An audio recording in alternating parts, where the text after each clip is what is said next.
Sir খবরের প্রতিবাদ থেকে বলছিলাম। হ্যাঁ, আজকে আপনাদের যে ধর্মঘটটা ছিল, সেই ধর্মঘটের সার্বিকভাবে ত্রিপুরা রাজ্যে কতটা সফল হয়েছে কি বলবেন? প্রথমত হলো ধর্মঘটটা আমাদের না, ধর্মঘট ভারতবর্ষের জনগণের, সাধারণ মানুষের। আমরা তার অংশ মাত্র, এবং বলা যেতে পারে সারা দেশের সাথে ত্রিপুরাজ্যেও অভূতপূর্ব এবং খুবই স্বতঃস্ফূর্ত বন্ধ পরিলক্ষিত হয়েছে। যে মোদী সরকারের বিরুদ্ধে বিজেপি সরকার গত 12 বছর ধরে যে এই দেশের অর্থনীতি, এই দেশের সার্বভৌমত্ব, এই দেশের যে উন্নয়নের সমস্ত রাস্তাগুলোকে প্রায় পঙ্গু করে দিয়ে, অচল করে দিয়ে বিদেশিদের কাছে বিক্রি করার এবং একচেটিয়া পুঁজির হাতে সঁপে দেওয়ার যে প্রয়াস, এর বিরুদ্ধে বলা যেতে পারে একটা জ্বলন্ত এবং ঐক্যবদ্ধ একটা প্রতিবাদ। আচ্ছা, এই বনকে কেন্দ্র করে আমরা লক্ষ্য করলাম বিভিন্ন মহকুমা স্তরে বিভিন্ন বিক্ষিপ্ত কিছু ঘটনা উঠে আসছে। বিশালগড় সিপিআইএম পার্টি অফিসে ভাঙচুর চালানোর, ঢিল ছোড়াছুড়ির কিছু অভিযোগ উঠে আসছে, কি বলবেন এই বিষয়টা নিয়ে? আর এগুলো তো হয়েছেই, এটাই তো বিজেপির সংস্কৃতি। তারা জনগণের ভাষা শুনতে চায় না, মানুষের যে আকুতি এটা বোঝার ভাষা বা ধৈর্য তাদের নেই। যে শ্রমিক শ্রেণী ভারতবর্ষে তারা বন্ধ দেখেছে, সে বন্ধে সাধারণ মানুষ সাড়া দিয়েছে। আমরা ভারতের এই কমিউনিস্ট পার্টির মার্ক্সবাদী, সেই জনগণের একটা অবিচ্ছেদ্য অংশ হিসাবে আমরা এই বন্ধকে সমর্থন জানিয়েছি। বন্ধের আহ্বায়ক আমরা সিপিআইএম নই, আমরা তার প্রতি আমরা সমর্থন বা আমাদের সংগতি আমরা জ্ঞাপন করেছি।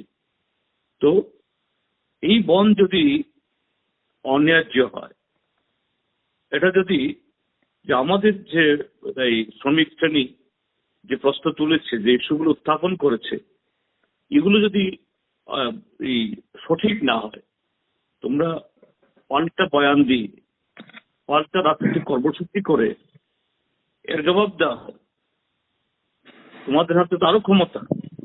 তোমরা তো এক ডাক দিলে সবাইকে আসতে বাধ্য হবে। সরকারি পয়সা দিয়ে গতকালও তারা কয়েক কোটি টাকা খরচ করে আগরতলাতে তথাকথিত একটা ওই যে ছাপ্পা বুথে যারা জিতেছে পঞ্চায়েতে, এদের জাম্বুরি করেছে। তাদের এক কেন্দ্রীয় মন্ত্রী, মধ্যপ্রদেশের প্রাক্তন এবং দেশের সবচেয়ে দুর্নীতিবাজ মুখ্যমন্ত্রী ছিলেন শিবরাজ চৌহান, তাকে নিয়ে এসে এরকম আরেকটা জাম্বুরি করে তোমরা করতে পারতে।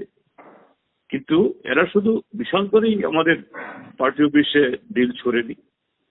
এখানে জিরানিয়াতে আমাদের ডিওয়াইফের এক কর্মী, তারা সকালবেলা এরকমই একটা মিছিল করেছিল, তার বাড়িতে গিয়ে একে মারধর করেছে, তাকে এখন হসপিটালে ভর্তি করতে হয়েছে। আগরতলা শহরে দুপুর 12টা অবধি বহু দোকান খোলেনি। একদিকে মানিক সাহা কি জয়, মুখ্যমন্ত্রী কি জয়, মানিক সাহার নাম দিয়ে জয়ধ্বনি দিয়ে এরা এই আগরতলা শহরে দিন দুপুরে জবরদস্তি করে মালিকদেরকে ফোন করে এনে এই চোখ রাঙিয়ে সেখানে নতুবা এদের দোকান লুট করা হবে, ভেঙে ফেলা হবে, ওই ওদের যে বুলডোজারের ভয় দেখায়, এসব করিয়ে খুলিয়েছে। তো এটাই তো বিজেপি। এরা কখনো গণতান্ত্রিক ছিল না, তারা গণতন্ত্রের ভাষা বুঝে না। এদের হলো যে স্বৈরতন্ত্র, একচেটিয়া রাজনীতি তারা করতে চায়, এখন একটা তারা চায়। এটাই তো প্রমাণ করেছে, আবার এটাই দেখেছি আমরা ত্রিপুরাজ্যের মানুষ আবারও। বিভিন্ন থানাধীন এলাকা, যেমন যাত্রাপুর থানাধীন এলাকায় এই বন্ধকে সমর্থন করে যখন আপনাদের বাম দলীয় কর্মী সমর্থকরা পিকেটিং করছিলেন, তখন পুলিশ সেখান থেকে বেশ কিছু বাম কর্মীদেরকে তুলে থানায় নিয়ে যায়। এই বিষয়টা কিভাবে দেখছেন? পুলিশের এ ধরনের ভূমিকাকে কিভাবে দেখছেন? হ্যাঁ, পুলিশ করতেই পারে, তাদের এই রাজনৈতিক মনিবরা তাদের নির্দেশ অনুযায়ী বা স্থানীয় মন্ডলের নির্দেশ অনুযায়ী হয়তো বা তাদের মন্ডলের নির্দেশ পালন করতে করেছে।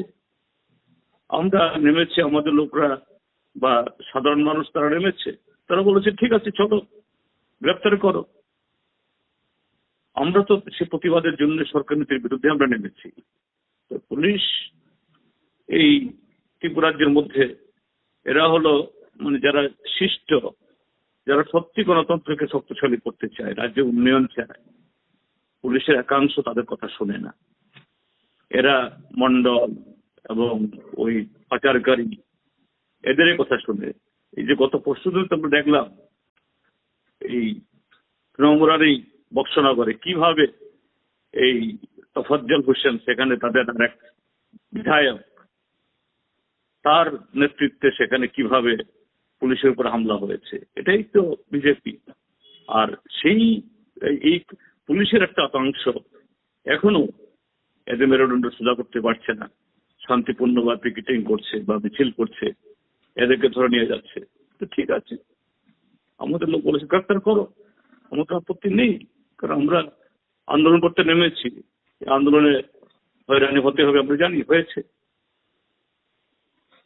আজকের যে বন্ধ সেটা কি সার্বিকভাবে ত্রিপুরাতে সফল বলেই মনে করছেন? হ্যাঁ অবশ্যই, কারণ শাসক দলের রক্তচক্ষুকে উপেক্ষা করে মানে মানুষ রাস্তায় সেভাবে নামেনি, দোকানপাট খোলেনি, এবং প্রথমবার ত্রিপুরার যে বনকে কেন্দ্র করে এত লোক সকালবেলা নেমেছে, এটা তো একটা অভূতপূর্ব একটা কি বলে ত্রিপুরার যে বর্তমান রাজনৈতিক চেহারা, এটা বলতে হবে। ধন্যবাদ স্যার।